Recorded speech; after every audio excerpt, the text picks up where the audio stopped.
देखिए ये जो कॉन्सेप्ट इतना माने सूक्ष्म है।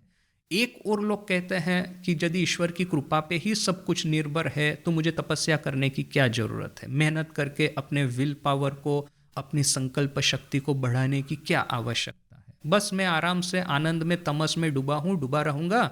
ईश्वर को तो जब कृपा करनी है तब करेंगे ना, तो वो बैठ करके मैं राह देखता हूँ बोल करके इस तरह का आदमी और तमस में डूबता जाएगा।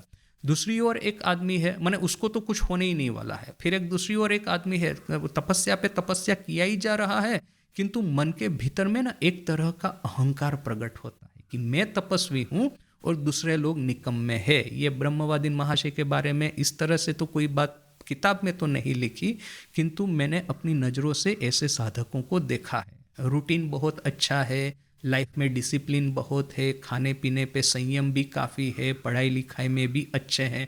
मैं अपने खुद की बात करता हूँ, दूसरों की क्या बात करता है अपने खुद की मैं बात करता हूँ कि मैं जब पहली पहली बार यहाँ पे आया था और एक डिसिप्लिन वे में रहने का प्रयास कर रहा था, तो उस समय अपने ऑर्डर के एक सीनियर साधु के साथ में बात हुआ। तो उन्होंने पूछा कि तुम क्या कर रहे हो आजकल, तो मैंने कहा कि इस तरह से मैं अपने को एक डिसिप्लिन वे में रहने का, तपस्या करने का प्रयास कर रहा हूँ। तो जैसे ही मैंने कहा, उन्होंने, महाराज ने कहा कि देखो, तुम यदि इतना तपस्या करते हो ना, तुम्हारे मन में कहीं दूसरों के प्रति तुच्छ भाव न आ जाए, ये बात तुम बहुत याद रखना, बहुत मैंने उसके बारे में कॉशियस रहना, सावधान रहना।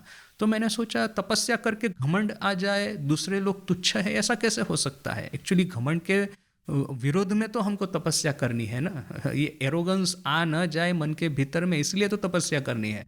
तपस्या करके घमंड कैसे प्रकट हो सकता है। तो मुझे उस समय वो बात बहुत कॉन्ट्राडिक्टरी लगी थी।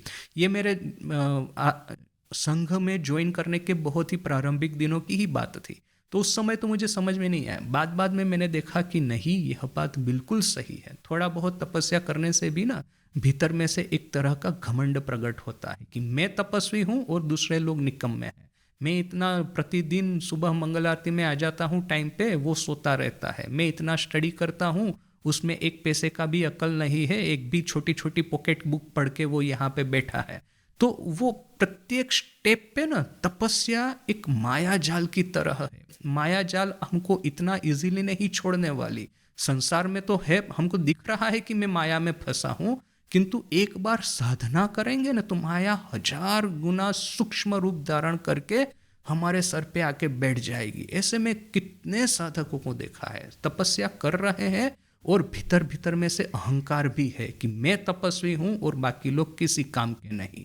ये बहुत इजी है इस तरह के स्टेप में फंसना। यानी कि ये देखिए कि मने वो क्षुरस्य धारा कवयो वदंती, मने ये वो तलवार की धार पे चलने के बराबर है तपस्या करना। थोड़ा सा इधर हुए तो यहाँ पे तमस में गिरे, थोड़ा सा इधर हुए तो यहाँ पे अहंकार में गिरे। परिश्रम भी करना है, यहाँ मेहनत करके इंद्रियों के विषयों से अपने को मुक्त करने का प्रयास करना है, और उसके लिए जो भी तपस्या प्रिस्क्राइब की गई है। आप दीक्षा लेते हैं तो दीक्षा गुरु आपके जो है परम पूजनीय दीक्षा गुरु आपको बताएंगे इस तरह से मंत्र जप करना है, तो वो भी करना है। फिर आप ऐसे जनरल कुछ साधुओं के साथ वार्तालाप करेंगे, पूछेंगे महाराज हमको क्या करना चाहिए, तो बोलेंगे ये किताब पढ़ो, वो किताब पढ़ो, थोड़ा सा मंगल आरती में आने का प्रयास करो, मंगल आरती नहीं तो संध्या आरती में आने का प्रयास करो। वो भी यदि ना हो पाए तो आजकल ये ऑनलाइन सत्संग चलता है, सो पार्टिसिपेट इन दैट। तो आपको 10 सलाह 10 जगह से मिल जाएगी, अच्छी सलाह मिलेगी। फिर किंतु जैसे ही आपने वो करने का प्रारंभ किया, वो दूसरा एक खतरा आकर के खड़ा हुआ। वो हम तमस से छूटने के लिए यहाँ पे आए थे तो रजस की माया जाल में फंस गए। तो ये माया जो है इतना इजीली हमको नहीं छोड़ने वाली। वहाँ तमस में पड़े थे, यहाँ पे रजस में पड़े, दोनों से बचकर के सत्व की ओर जाना है।